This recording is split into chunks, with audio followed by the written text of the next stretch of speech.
Halo guys, masih bersama Cak Syukur Dunia SMK guys, yang kali ini belusuan ke salah satu sekolah binaan untuk memenuhi undangan dan permintaan dari kepala sekolah untuk membimbing dan melatih para guru yang ada di sekolah ini. Dan ternyata berkumpul guys, di sini ada 4 sekolah ini.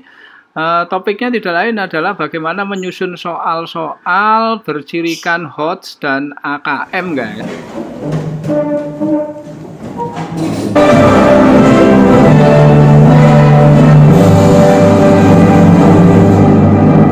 Jadi Pak Fathur menyampaikan kok tidak dari dulu gitu Pak. Jadi menambah pengalaman yang sangat luar biasa Pak.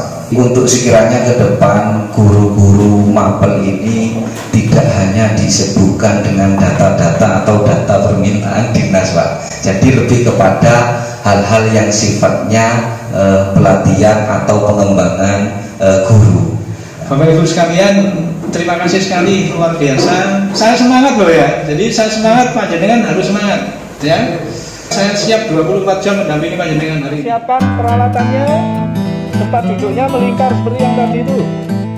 Jadi kegiatannya ini adalah bimbingan dan pelatihan guru dengan tema bagaimana menyusun soal yang bercirikan HOTS dan AKM. Cuman ini dengan gayanya Cak Syukur guys, yaitu yang selalu menyesuaikan dengan kondisi sekolah dan kemampuan para guru, juga fasilitas yang ada di sekolah guys. Jadi nggak usah neko-neko, sudah yang penting bagaimana guru bisa memiliki kemampuan atau bagaimana guru bisa melaksanakan saja lah, nggak usah teoritis yang terlalu tinggi guys. Pelan-pelan saja dari hal-hal yang paling mudah terlebih dahulu. Nanti kalau sudah biasa juga akan ahli sendiri guys gurunya. Yang lebih penting lagi juga bahagia guys.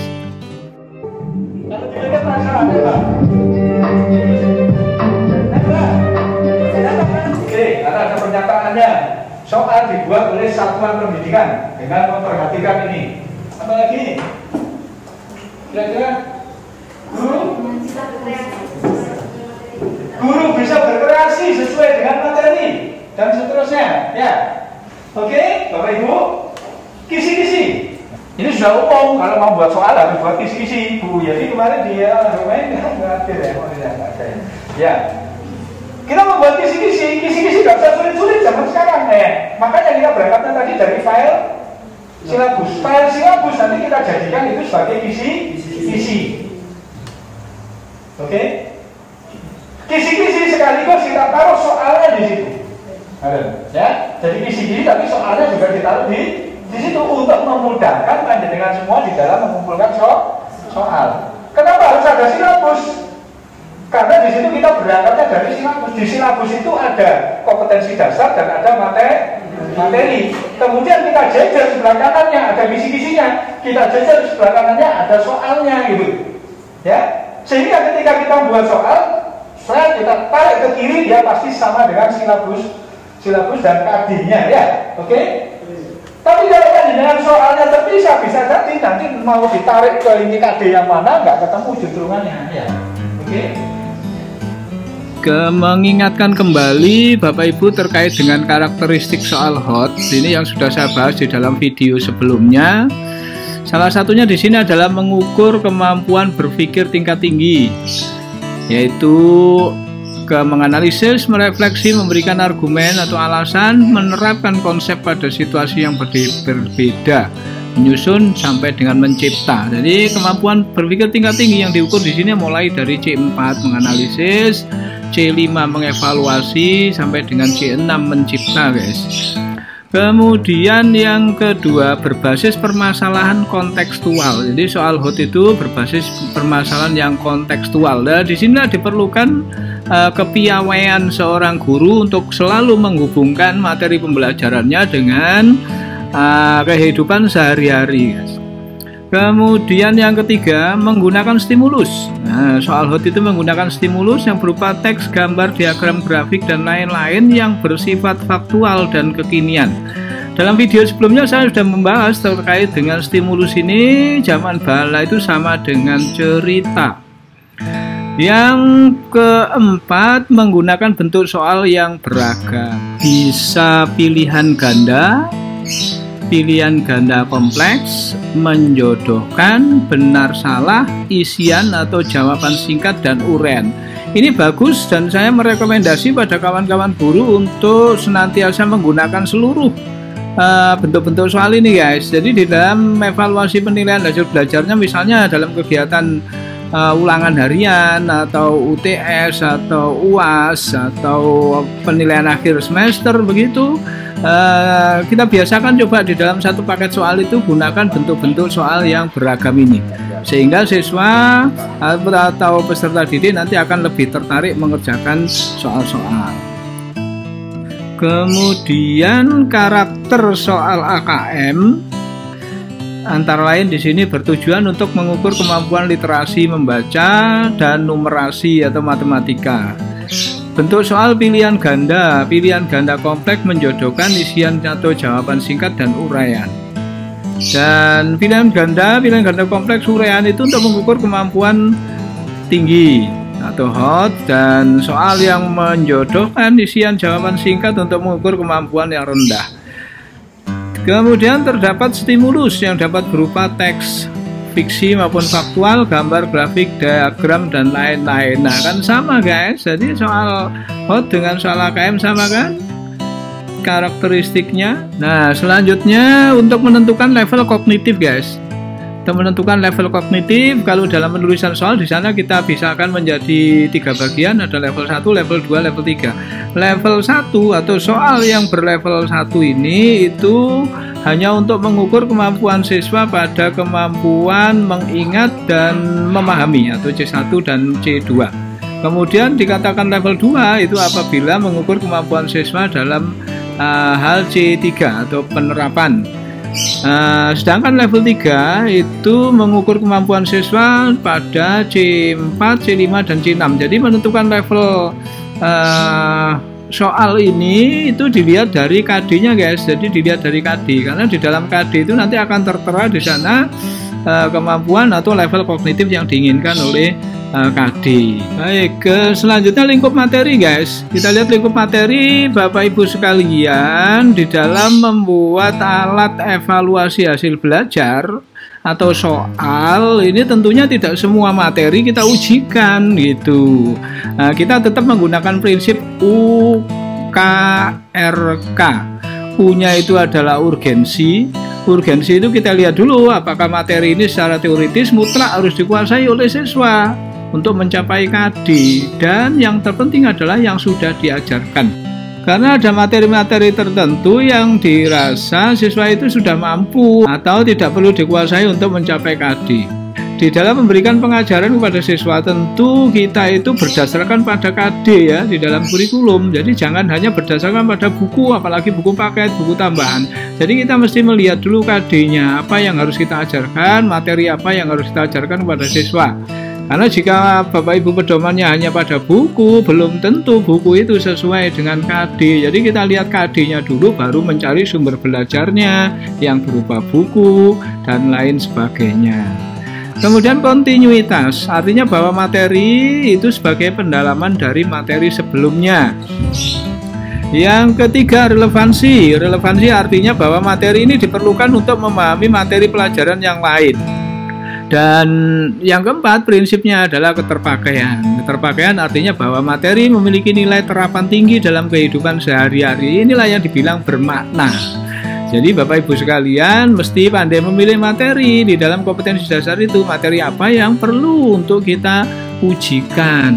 Nah, apabila materi itu kita pandang tidak bermakna dalam kehidupan sehari-hari, yang ngapain harus kita ujikan gitu. Baik, selanjutnya Bapak Ibu sekalian, bagaimana membuat indikator penulisan soal?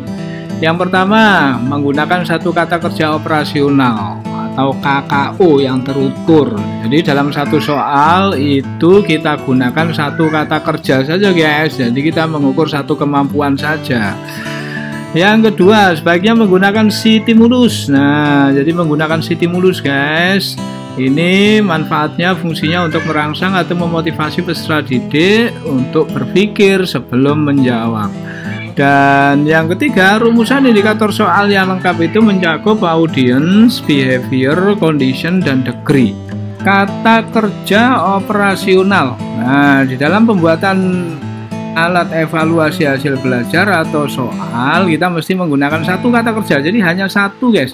Kita mesti pilih kata-kata kerja yang dapat mengukur level kognitif yang diinginkan oleh KD.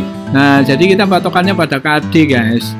Nah, kita bisa menggunakan taksonominya Bloom, kita bisa menggunakan Anderson, atau yang mana aja lah yang kita bisa gunakan. Yang penting bahwa dalam satu soal itu ada satu kata kerja. Contohnya misalnya kalau KD-nya itu pengetahuan, maka kata kerja yang bisa kita gunakan adalah menyebutkan, menjelaskan, membilang, mengidentifikasi, mendaftar. Ini, guys.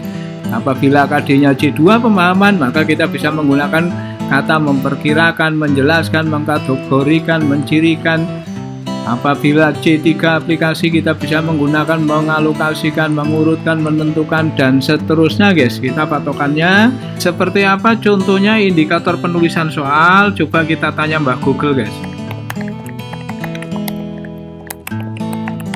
Kita tanya Mbah Google, contohnya seperti ini. No, maka Mbah Google nanti akan menunjukkan baik itu berupa gambar maupun apa. Di sini kita coba lihat nih salah satu aja.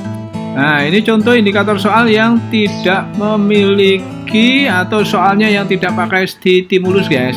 Tapi kalau soal itu nanti menggunakan stimulus, maka indikator penulisan soalnya berbunyi seperti ini. Diberikan persamaan grafik fungsi kuadrat dan seterusnya.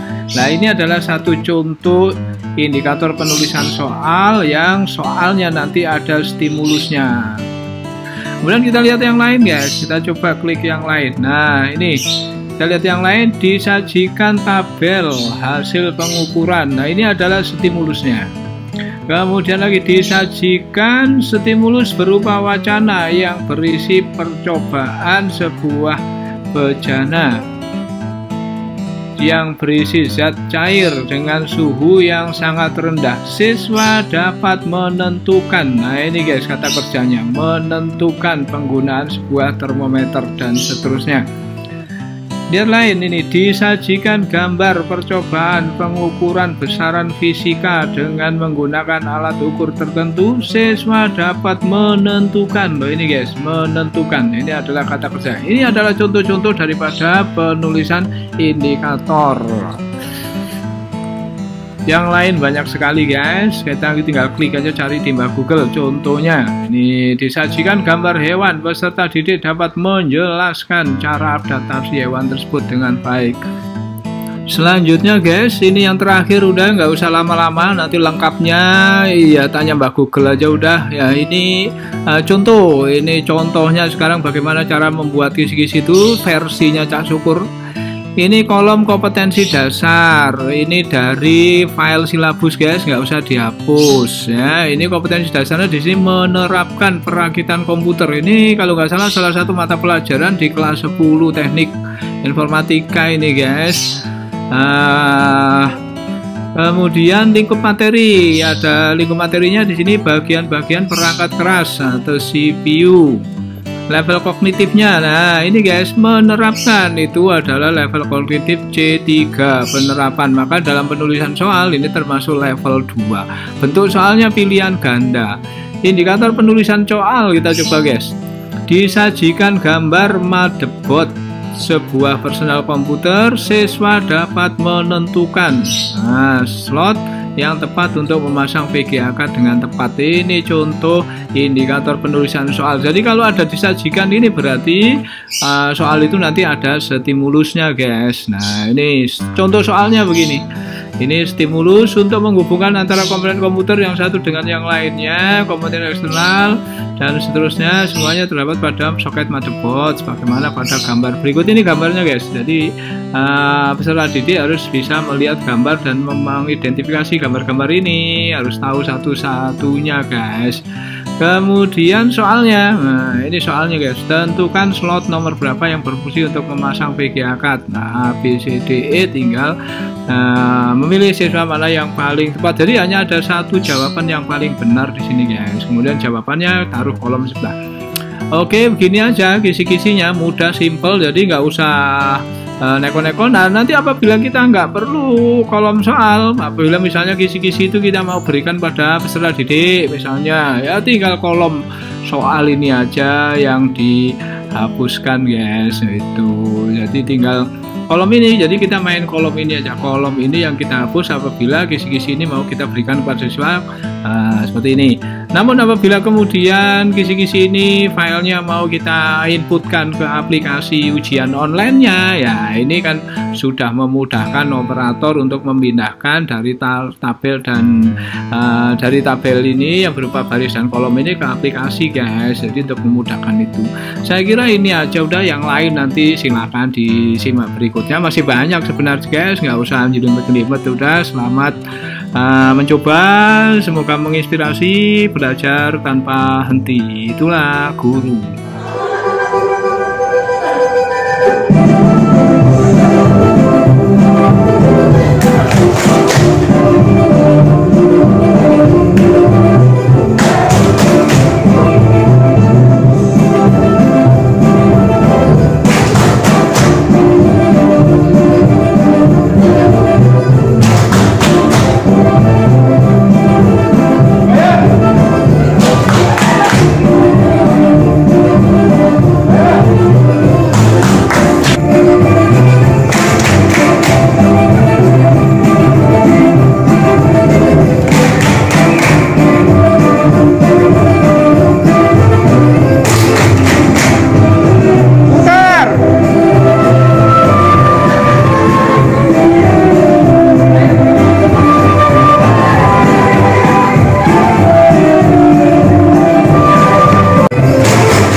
Hari ini ya banyak sekali yang saya dapatkan, terutama cara membuat soal yang benar dan berbobot itu seperti apa.